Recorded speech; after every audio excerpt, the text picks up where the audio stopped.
Marcus wiped the sweat from his forehead as he walked out of the construction site. Another long day of pouring concrete and carrying heavy materials had left his muscles aching. The sun was setting, painting the sky orange and pink, and all he wanted was to get home, take a hot shower, and maybe watch some TV before bed.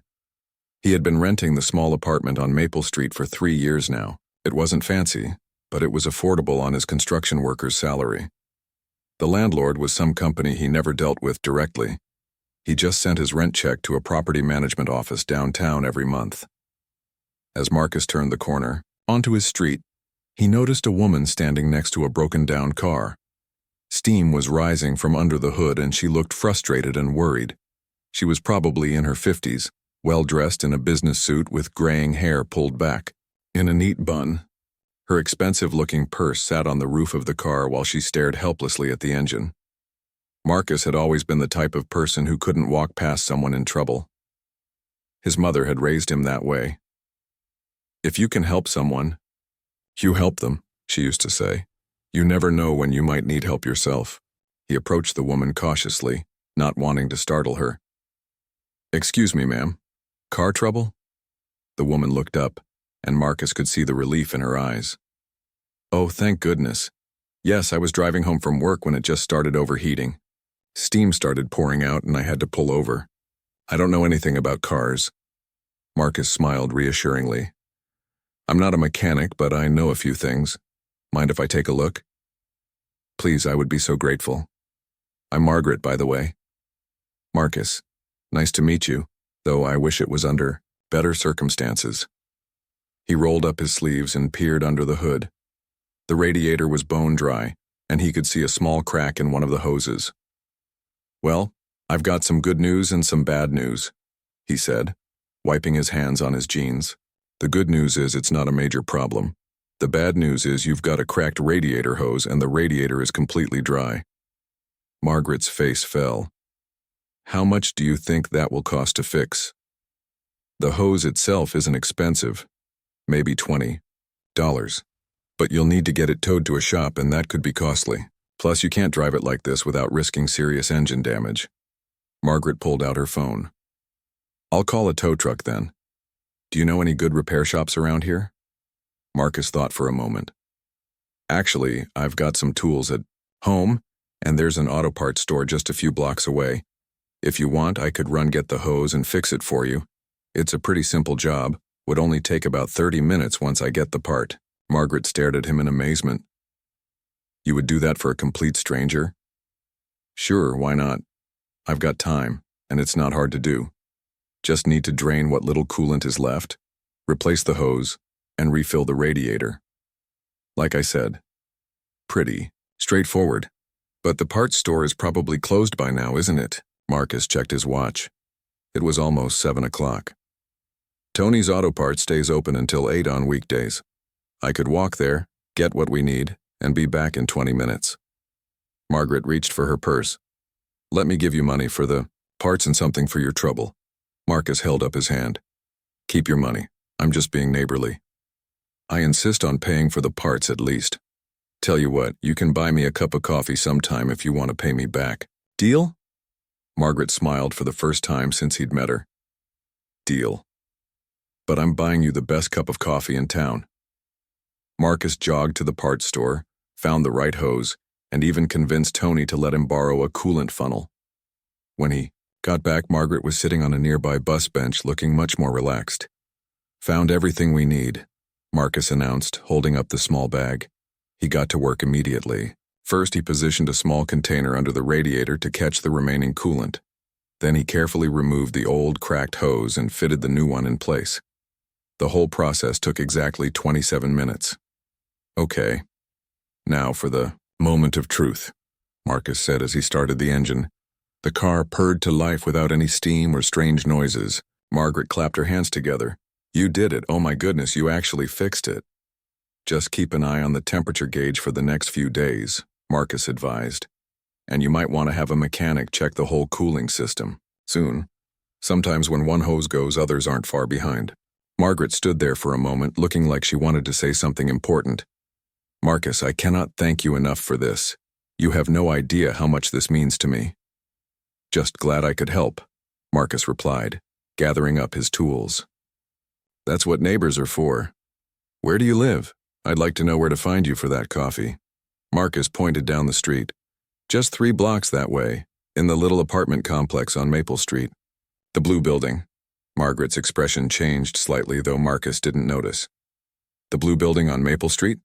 Yeah, been there 3 years now. Great little place. Rent's reasonable and the neighborhood's quiet.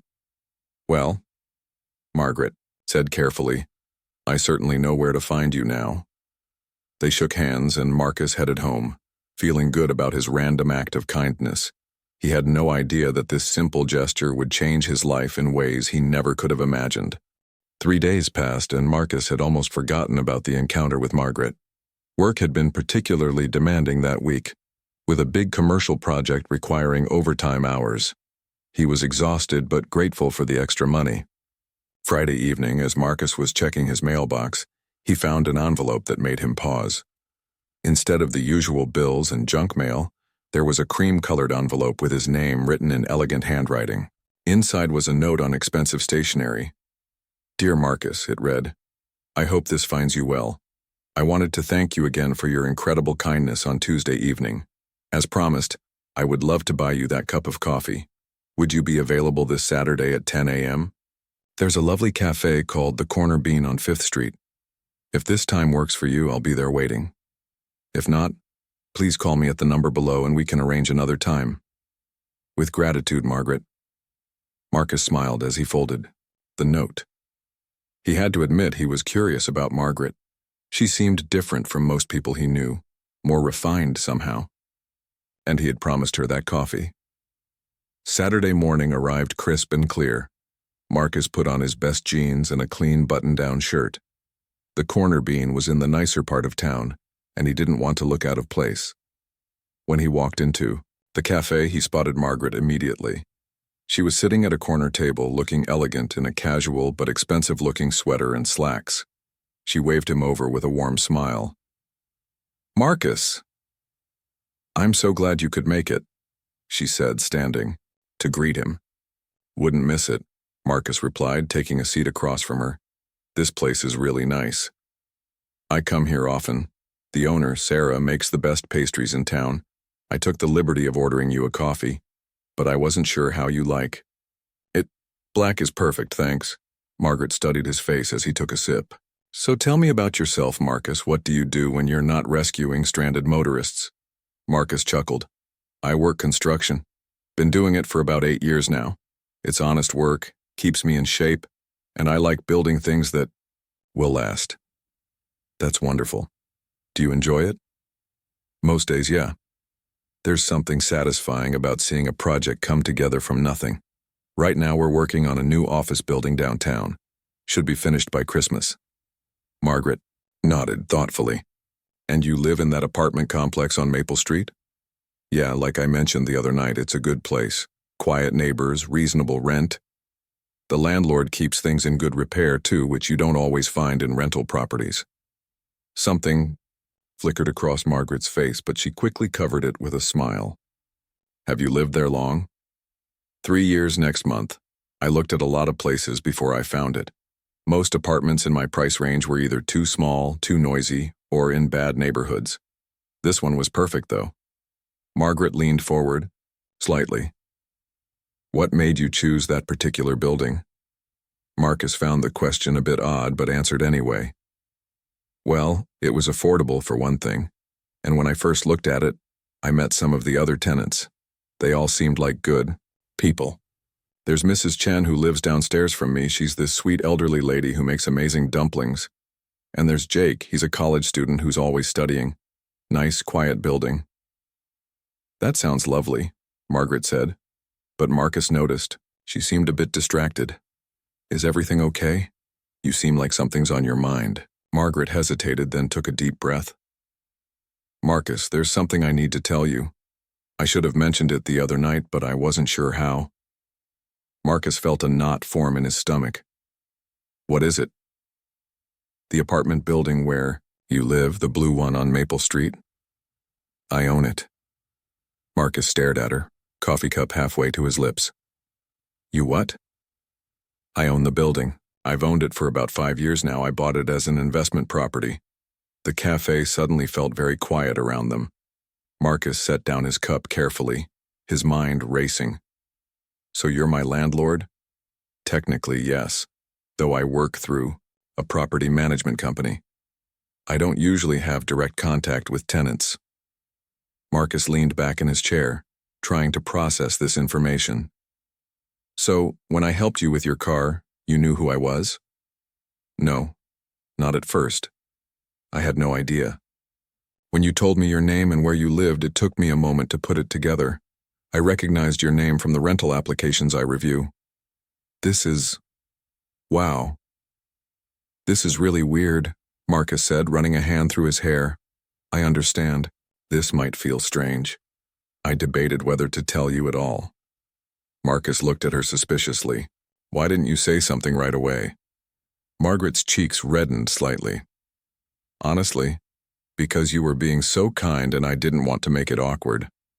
I also wanted to see what kind of person you really were, away from any landlord-tenant relationship. And what did you decide? That you're exactly the kind of tenant I hoped you would be. Honest, helpful, responsible. Your rent is always on time. You take care of the property, and now I know you're the type of person who stops to help strangers. Marcus wasn't sure whether to be flattered or annoyed. So this whole coffee thing, is this like some kind of tenant evaluation? No, Margaret said quickly. No, Marcus, it's nothing like that. I genuinely wanted to thank you for your help. The fact that you're my tenant is just a strange coincidence. They sat in uncomfortable silence for a moment. Finally, Marcus spoke. I have to ask, did you plan for your car to break down in front of my building? Margaret laughed, and it seemed genuine. Trust me, if I could plan car trouble, I'd plan for it to never happen. That radiator hose bursting was completely random. I was coming back from a property inspection across town and was just driving through your neighborhood. Property inspection? I own several rental properties around the city. It's my business. I was checking on some maintenance work at another building. Marcus absorbed this information. So you're like, rich? Margaret smiled. I'm comfortable. I worked hard for many years, saved my money, and invested wisely. The rental properties provide me with a good income now. And I'm paying your rent that helps make you rich. Marcus, please don't think of it that way. You're paying for a service, a place to live. I provide that service by maintaining the property, paying taxes on it, handling repairs, and taking the financial risk of ownership. Marcus nodded slowly. He had to admit that made sense. I guess I'm just surprised. You seem so normal. What did you expect, someone with a top hat and a monocle? Margaret teased. Despite everything, Marcus found himself smiling. Maybe. Look, Marcus, I understand if this makes you uncomfortable. If you'd prefer, we can pretend this conversation never happened and go back to our normal landlord-tenant relationship through the property management company. Marcus thought about it for a long moment. Actually, can I ask you something? Of course. The building is really well maintained. Better than most rentals I've seen. Is that because you actually care about your tenants or just because you want to protect your investment? Margaret considered the question seriously. Honestly, both. Happy tenants take better care of properties and stay longer, which is good, for business. But after meeting you and learning what kind of person you are, I realize I do care about providing people with good homes. Marcus picked up his coffee cup again. Okay. I can live with that. So we're okay? Yeah, we're okay. But next time your car breaks down in front of my building, I'm charging you full mechanic rates. Margaret laughed. Deal. Over the next few weeks, Marcus found himself thinking about Margaret more often than he expected. Their coffee meeting had ended on a good note, but something about the whole situation felt unfinished. He couldn't shake the feeling that there was more to Margaret's story than she had shared. His curiosity was satisfied sooner than expected. The following Thursday evening, Marcus was coming home from work when he saw a familiar car parked outside his building. Margaret was standing on the sidewalk looking up at the building with a concerned expression. Margaret? Marcus called out as he approached. Everything okay? She turned, looking relieved to see him. Oh, Marcus, perfect timing. I'm so glad. You're here. What's wrong? I got a call from Mrs. Chen this afternoon. She said there's been a leak in her bathroom that's gotten worse over the past few days. The property management company can't get a plumber out here until Monday, but she's worried about water damage. Marcus frowned. Mrs. Chen was the sweet, elderly woman who lived in the apartment below his. That doesn't sound good. Have you seen how bad it is? I was just about to knock on her door when you arrived. Would you mind coming with me? I know she trusts you, and honestly, I could use someone with construction experience to help me understand what we're dealing with. They walked up to the building together, and Marcus used his key to let them in. Mrs. Chen's apartment was on the first floor, and they could hear water dripping even before she opened the door. "Oh, Mr. Marcus," Mrs. Chen exclaimed when she saw him. "And you must be the landlord lady I spoke with on the phone." "Mrs. Chen, this is Margaret. She owns the building," Marcus explained. Mrs. Chen invited them in, and immediately Marcus could see the problem was serious. Water was steadily dripping from the ceiling in the bathroom, and there was already a significant stain spreading across the ceiling and down one wall. "When did this start?" Margaret asked, pulling out a notebook to take notes. 3 days ago, just a few drops. But today, much worse, Mrs. Chen explained in her accented English. "I put buckets, but they fill up fast now." Marcus examined the ceiling more closely. "This is definitely coming from upstairs, probably a pipe leak or maybe a toilet seal. Is anyone living in the apartment directly above?" "That's 2B, Margaret said, checking her notes. "That's empty right now.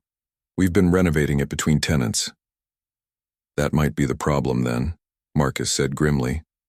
"If there's been renovation work going on up there, someone might have disturbed the plumbing." Margaret's face grew pale. "Oh no. I hired contractors to update that unit last week. They were supposed to be careful about the existing plumbing. We need to get up there and shut off the water to that unit before this gets any worse," Marcus said.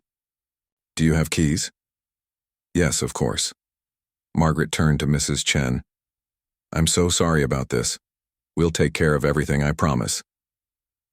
They hurried upstairs to apartment 2B. When Margaret unlocked the door, they were greeted by the sound of rushing water. One of the contractors had apparently damaged a pipe behind the bathroom wall, and water had been flowing freely for who knows how long. "Where's the main water shutoff for this unit?" Marcus asked urgently. "I'm not sure," Margaret admitted, looking overwhelmed. Marcus quickly scanned the apartment and found the water shutoff valve in a small utility closet. He turned it off, and the sound of rushing water gradually stopped. "Okay, that's stopped. The immediate problem," Marcus said. "But there's going to be a lot of damage to clean up. Mrs. Chen's ceiling, this floor, probably the subfloor too." Margaret looked around at the water damage, and Marcus could see she was calculating the cost in her head. "This is going to be expensive." "Yeah, probably. You'll need a water damage restoration company, new drywall, flooring, painting, and Mrs. Chen is going to need somewhere else to stay while her apartment gets fixed." Margaret sat down heavily on a work stool that the contractors had left behind. "I can't believe this happened. Those contractors assured me they knew what they were doing." Marcus could see how distressed she was. "Hey, accidents happen. The important thing is we caught it before it got even worse. But Mrs. Chen, she's been such a good tenant. She doesn't deserve this disruption. She'll understand. These things happen in old buildings." Margaret looked up at him. "Marcus, I hate to ask this, but would you be willing to help me coordinate the repairs? I know you have construction experience, and honestly, I'm not sure who else to trust right now." Marcus hesitated. This felt like it was crossing a line somehow, from tenant to something else. But looking at Margaret's worried face and thinking about Mrs. Chen dealing with water dripping into her home, he couldn't say no. "Sure, I can help, but we need to take care of Mrs. Chen first. She can't stay in that apartment with water damage and no ceiling." "You're right. I'll pay for a hotel room for her until we can get everything fixed." They went back downstairs to explain the situation to Mrs. Chen. To her credit, she took the news calmly. "These things happen," she said with a shrug. "But I cannot leave my plants." "Plants?" Margaret asked. Mrs. Chen led them to her living room, which Marcus realized he had never seen before. It was like a greenhouse. Plants covered every surface, hung from the ceiling, and filled corner stands. There were dozens of them, from tiny succulents to large leafy plants that nearly touched the ceiling. "Oh my," Margaret breathed. "This is beautiful. I grow them for 40 years, Mrs. Chen said proudly. "They are my children." Marcus looked at Margaret, who looked back at him with the same thought. "How do you move an entire garden to a hotel room?" "Mrs. Chen," Margaret said carefully, "what if we found you a temporary apartment instead of a hotel? Somewhere you could bring your plants?" Mrs. Chen's eyes lit up. "You can do this?" "I own several buildings in the city. I think I have a vacant unit that might work temporarily."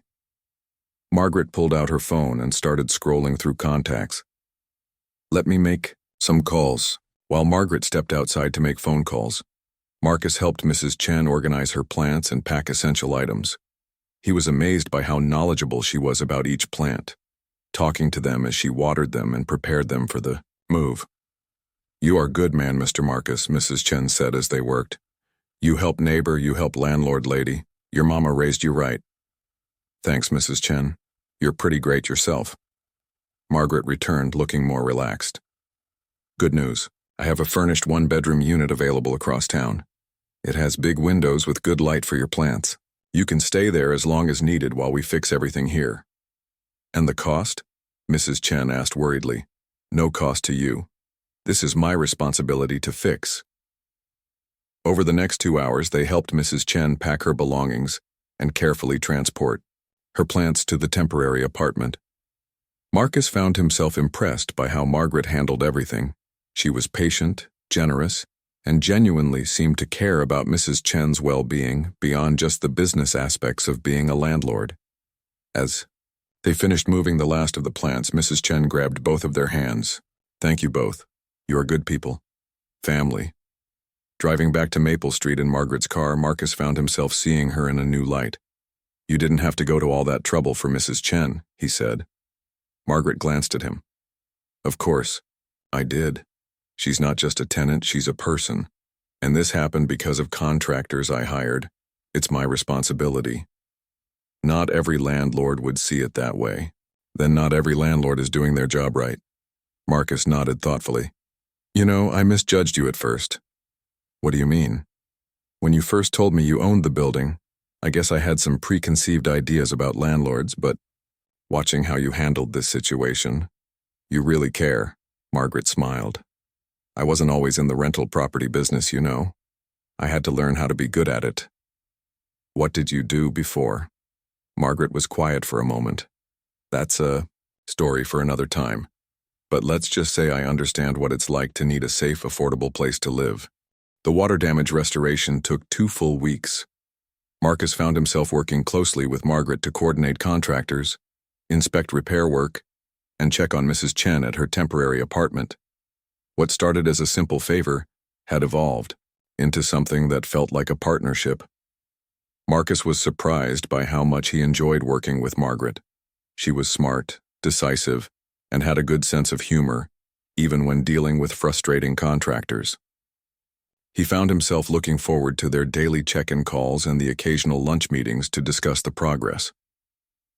On a Tuesday afternoon, as they stood in Mrs. Chen's newly repaired apartment, Marcus realized the project was nearly finished. The ceiling had been completely replaced, the walls repainted, and new flooring installed throughout the bathroom. It looked better than it had before the leak. "Mrs. Chen is going to be so happy," Margaret said, running her hand along the freshly painted wall. "This turned out really well." "Better than new," Marcus agreed, "though I bet she's eager to get her plants back home. Actually, I called her this morning. She wants to cook us dinner tomorrow night as a thank you. Both of us." Marcus raised an eyebrow. "Both of us. Apparently she considers us a team now. She insisted that we both come to her temporary apartment for what she calls celebration dinner. That's sweet of her, but you don't have to include me. I was just helping out." Margaret stopped inspecting the walls and looked at him directly. "Marcus, you've put in dozens of hours over the past 2 weeks helping with this. You've dealt with contractors, you helped move all her plants, and you even came in on your weekend to oversee the flooring installation. You're way more than just helping out. Marcus felt uncomfortable with the praise. Anyone would have done the same thing. No, they wouldn't have. Most people would have helped for a day, maybe two, then made excuses to get out of it. You've been here every step of the way. They finished the final inspection and locked up the apartment. As they walked toward the parking area, Margaret seemed to be working up the courage to say something. Marcus, can I ask you something personal? Sure. Why did you help me so much with all this? I mean, I know you're a good person, but this went way beyond being neighborly. Marcus thought about it as they reached Margaret's car. Honestly? At first I felt bad for Mrs. Chen. She's this sweet old lady who didn't deserve to have her home flooded. But as we worked together, he paused, trying to find the right words. Yes? I guess I realized that you really care about doing the right thing. Most landlords would have stuck Mrs. Chen in a cheap motel and done the minimum repairs necessary, but you went above and beyond to take care of her. That impressed me. Margaret smiled. So you helped because you approved of my landlording style? Maybe. At first, but then I just started enjoying working with you. You're good at solving problems and you don't get flustered when things go wrong. Plus, you actually listen to my suggestions instead of just dismissing them because I'm just a construction worker. Why would I dismiss your suggestions? You know more about building maintenance than I do. Not everyone sees it that way. I've worked for plenty of people who think that wearing work boots means you don't have a brain. Margaret leaned against her car. That's their loss. Some of the smartest people I know work with their hands. They stood in comfortable silence for a moment. Finally, Margaret spoke again. Marcus, I have a confession to make. What's that? I've been thinking about offering you a job. Marcus blinked in surprise. A job? Doing what? Property maintenance, coordination. I own 6 buildings around the city and I'm constantly dealing with repairs, renovations, and maintenance issues. I could use someone with your skills and your work ethic to help manage all of that. You mean like a handyman? More than that. Someone who could oversee contractors, coordinate repairs, inspect work quality, and handle tenant issues. A property manager with actual construction knowledge. Marcus felt his heart rate increase. That sounds like it would pay more than construction work. It would. Significantly more. Plus benefits. And you'd have regular hours instead of being at the mercy of weather and construction schedules. Why are you offering this to me? Because over the past 2 weeks I've watched you work. You're reliable, you're honest, you communicate well with people, and you actually know how to fix things. Do you know how rare that combination is? Marcus walked a few steps away, his mind racing. A steady job with regular hours and good pay sounded almost too good to be true. What would happen to my apartment? He asked. Would it be weird, me working for you and renting from you? We'd figure it out. Maybe you'd eventually want to buy a place of your own, or maybe it wouldn't be weird at all. I don't know. Can I think about it? Of course. Take all the time you need. That evening, Marcus sat in his apartment thinking about Margaret's offer. It was tempting, really tempting. But it would change everything between them. Right now, their relationship was, what exactly?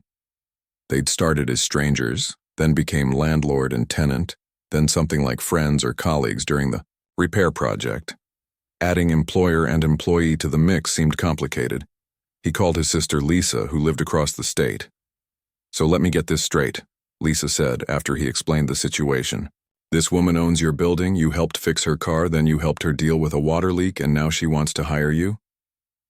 That's the short version, yeah. And you like her? She's nice. Easy to work with. Marcus, I mean, do you like her? Like her? Marcus was quiet for a long moment. I don't know. Maybe. She's different from anyone I've dated before. Different how? Smarter. More successful. I mean, she owns multiple buildings, Lisa. I'm a construction worker who lives in a rental apartment. So? So what could someone like her possibly see in someone like me? Lisa sighed. Marcus, you're intelligent, you're kind, you're hardworking, and you're honest. Those aren't construction worker qualities or rich person qualities, those are good person qualities. But the job offer makes everything complicated, or it makes everything simpler. If you work together, you'll get to know each other better. Maybe you'll realize you're not compatible at all. Or maybe you'll discover something really good. What if it doesn't work out and I lose both the job and my apartment? What if it does work out and you gain both a career and someone special? After they hung up, Marcus walked to his window and looked down at the street where he'd first met Margaret. 3 weeks ago, his biggest worry was whether he'd get enough overtime hours to afford a vacation. Now he was contemplating a complete change in his life. The next evening, they went to Mrs. Chen's temporary apartment for the celebration dinner. She had cooked enough food for 10 people and insisted on hearing every detail of the repair work while they ate. "You two make good team," she announced over dessert. "Mr. Marcus knows how to fix things. Miss Margaret knows how to take care of people. Very good combination." Marcus and Margaret exchanged glances across the table. "Mrs. Chen," Margaret said, "we have some good news. Your apartment is ready. You can move back home this weekend." Mrs. Chen clapped her hands together. "Wonderful, though I will miss this place.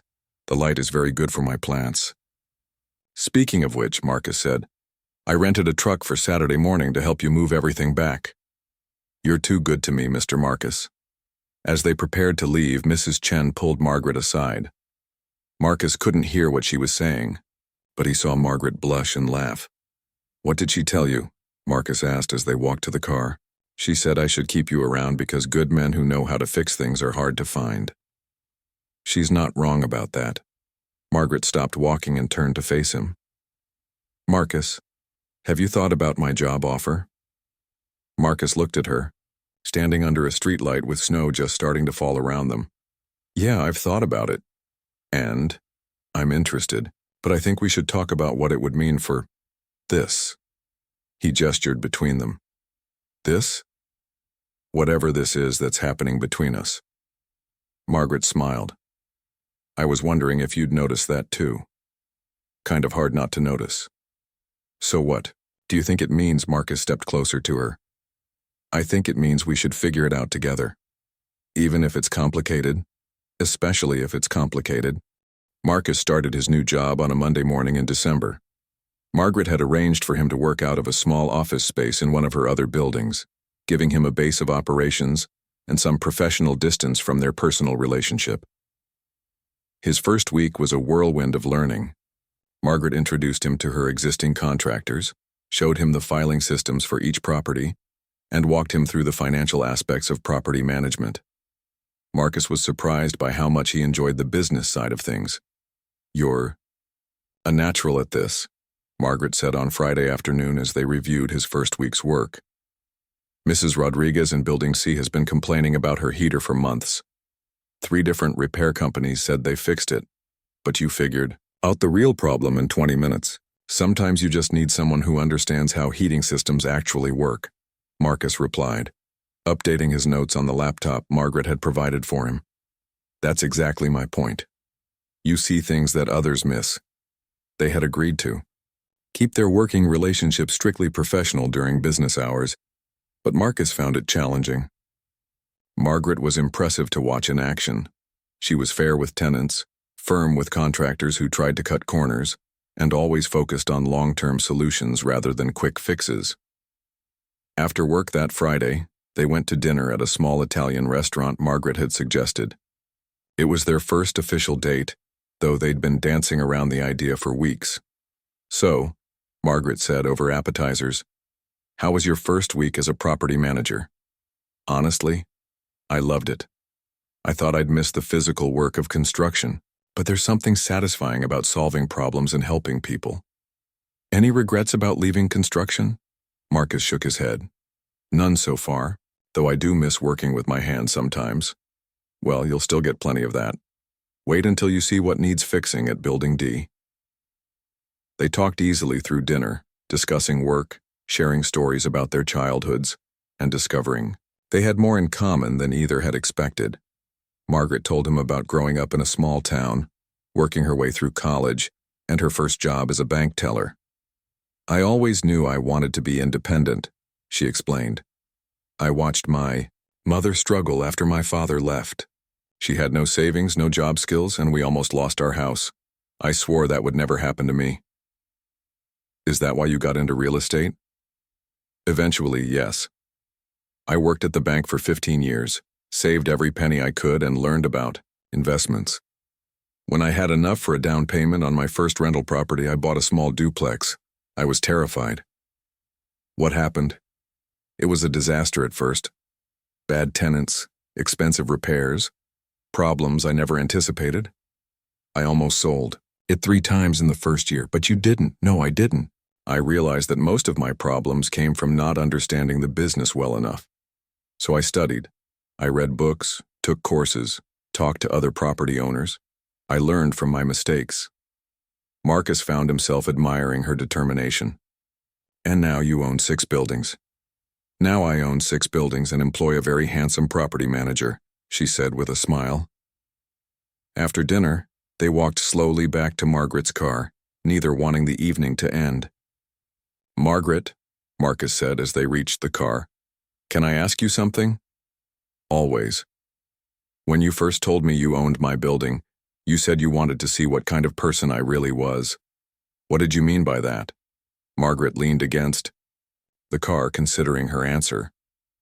I've learned that people behave differently when they know you have money or power over their living situation. Some become overly friendly, hoping for special treatment. Others become resentful or suspicious. I wanted to know who you were when you thought I was just another person who needed help. And what did you decide? That you're exactly the same person whether you're helping a stranger with car trouble or working as my employee. You're consistent. That's rare. Marcus stepped closer. Margaret, I need you to know something. I care about you. Not because you're my boss or my landlord, but because of who you are. You're kind, smart, and you care about doing the right thing. I care about you too, Marcus. More than I probably should, considering the circumstances. What circumstances? Well, for starters, you work for me, and you live in my building, and we've only known each other for 2 months. Those sound like logistics, not reasons to avoid something good. Margaret looked at him thoughtfully. Is that what you think this is? Something good? I think it could be, if we both want it to be. She reached up and touched his face gently. I want it to be. Their first kiss happened right there in the parking lot of Antonio's Italian restaurant, under the December stars. It was sweet and tentative and perfect. Over the next few months, they settled into a comfortable routine. Marcus excelled at his job, handling increasingly complex projects and earning the trust of tenants across all of Margaret's properties. Their personal relationship developed alongside their professional one, each aspect strengthening the other. Marcus moved out of the Maple Street apartment in March, not because anyone pressured him to, but because he found a small house for sale that he could afford with his new salary. Margaret helped him with the home inspection and paperwork, and he was surprised to discover how much he enjoyed being a homeowner. Look at you, Margaret teased as she watched him install new light fixtures in his kitchen. 6 months ago you were a renter, now you're fixing up your own place. It feels different when it's yours, Marcus admitted. Though I have to say, being your tenant was pretty great. You're a good landlord. I was a good landlord. Now I'm just your girlfriend. Marcus paused in his work and looked at her. Is that what we're calling this? What would you call it? How about partners? Margaret smiled. I like that better. One evening in May, as they sat on Marcus's new back porch, Margaret grew quiet and thoughtful. What's on your mind? Marcus asked. I've been thinking about expanding the business, maybe buying another building or 2. That sounds great. You've got the experience now, and the cash flow from the existing properties is strong. I was thinking we could do it together. As actual partners. Equal partners. Marcus set down his beer and looked at her carefully. What do you mean? I mean, I've saved enough to buy 2 more properties, but instead of doing it alone, we could form a real partnership. You'd own half of everything. Margaret, I can't afford to buy half of your existing buildings. You wouldn't buy them. You'd earn them. Your work over the past 6 months has increased the value of every property I own. Fewer vacancies, lower maintenance costs, happier tenants. You've more than earned a stake in this business. Marcus was quiet for a long moment. That's a big step. It is. For both of us. What if it doesn't work out between us personally? Then we'll figure it out like any other business partners do. But Marcus, I don't think it's going to not work out. Why not? Because what we have isn't just romance, it's friendship, respect, shared values, and complementary skills. That's a pretty solid foundation for anything. Marcus looked out at his small backyard, thinking about how much his life had changed since that evening when he stopped to help a stranger with car trouble. You know what's funny? He said finally. What? 8 months ago, I thought I knew exactly what my life was going to look like. Same job, same apartment, same routine. Now I'm a homeowner, a business professional, and apparently about to become your business partner. Are you saying yes? Marcus turned to face her fully. I'm saying yes to all of it. The business partnership, the personal partnership, whatever, comes next. Even though it's complicated? Especially because it's complicated. The best things usually are. 2 years later, Marcus stood in the lobby of their newest acquisition, a beautiful 1920s apartment building they had just finished renovating. The original hardwood floors gleamed, the vintage light fixtures had been restored, and every apartment had been updated with modern amenities while preserving the building's historic character. The last tenant moves in tomorrow, Margaret said, joining him with a clipboard full of paperwork. We're officially at 100% occupancy across all 8 buildings. Hard to believe, Marcus replied, admiring their handiwork. Remember when you were worried about buying this place? I was worried because it needed so much work, but you saw the potential immediately. Marcus smiled at the memory. The building had been in terrible condition when they first looked at it, but he had recognized good bones beneath the decades of neglect. Their partnership had grown stronger with each project, both personally and professionally. Mrs. Chen called this morning, Margaret continued. She wanted to invite us to her nephew's wedding next month. That's sweet of her. How's she doing in the new apartment? When Mrs. Chen's lease had expired at the Maple Street building, she had chosen to move to one of their newer properties that had better accessibility features. At 78, she was still tending an impressive garden of plants, but she appreciated having an elevator and grab bars in the bathroom. She's great. She also mentioned that she's been telling everyone that she introduced us. Marcus laughed. In a way, she kind of did. If her apartment hadn't flooded, we might never have spent all that time working together. True. Though I like to think we would have figured it out eventually. Their business had grown beyond what either of them had imagined. They now owned 8 residential buildings and had recently started looking into commercial properties. More importantly, they had built a reputation for being fair, responsive landlords who maintained their properties well and treated tenants with respect. Marcus had discovered he had a talent for seeing potential in run-down buildings, while Margaret excelled at the financial and administrative aspects of the business. They made an effective team, complementing each other's strengths and covering for each other's weaknesses. The Riverside property is officially on the market, Margaret said, checking her phone. Our realtor thinks we should go look at it this weekend. The old factory building? That's the one. It's been empty for 5 years, but the location is perfect. Right on the river, close to downtown, good public transportation. Marcus had been intrigued by the property since Margaret first mentioned it. Converting old industrial buildings into residential lofts was a challenge he was eager to tackle. What's the asking price? More than we've ever spent on a single property, but the potential return is enormous if we do it right. That evening, they sat in Margaret's kitchen, which had become their unofficial office for discussing business matters over dinner.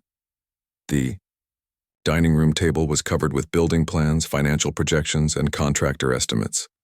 If we buy the Riverside property, we'll need to take on investors, Margaret said, reviewing the numbers for the 3rd time. It's just too big for us to finance alone. Marcus nodded. I've been thinking about that. What if we brought in Jake as a partner? Jake was the college student who had lived in the apartment above Marcus at the Maple Street building. He had graduated with a business degree and was now working as a financial analyst, but Marcus knew he was interested in real estate investment. That's not a bad idea. He understands our business model, and he has access to other potential investors through his work. Plus, he's honest and hardworking. I trust him. Margaret made a note on her legal pad. I'll call him tomorrow and see if he's interested in looking at the numbers. They worked quietly for a while, each focused on their respective tasks. Marcus was reviewing construction estimates while Margaret worked on cash flow projections.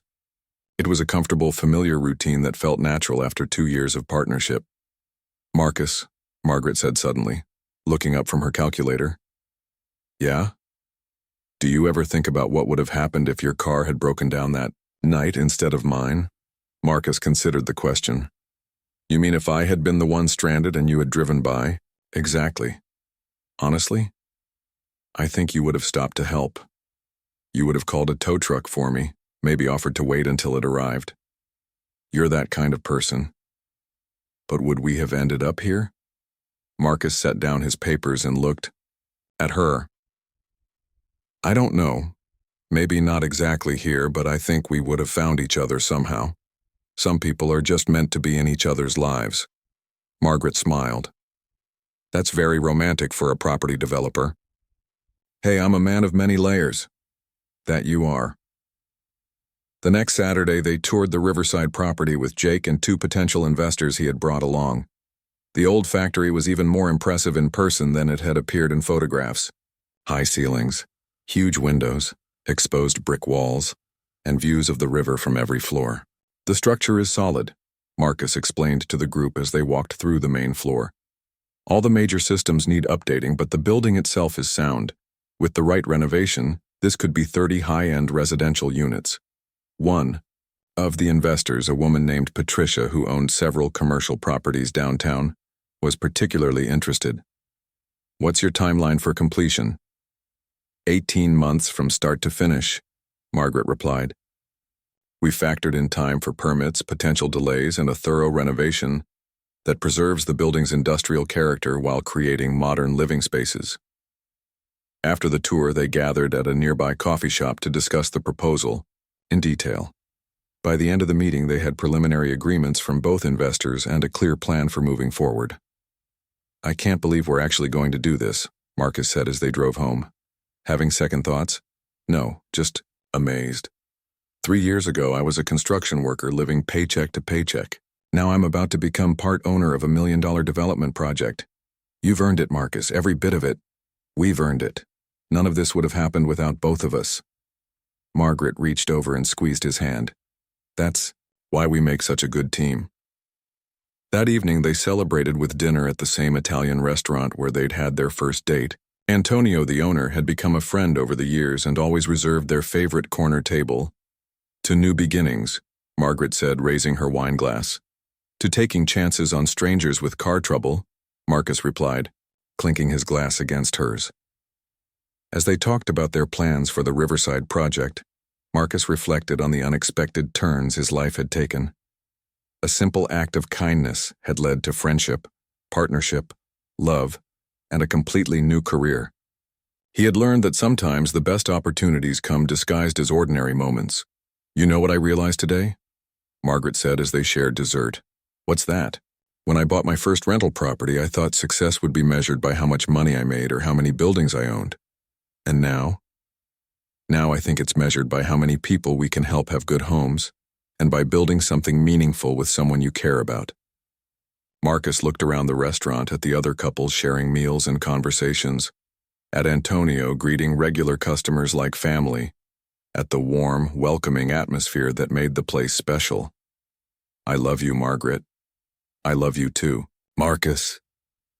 It wasn't the first time they had said those words to each other, but sitting in that familiar restaurant, planning their future together both personally and professionally, the words felt like a promise to continue building something good together, one project at a time, one day at a time.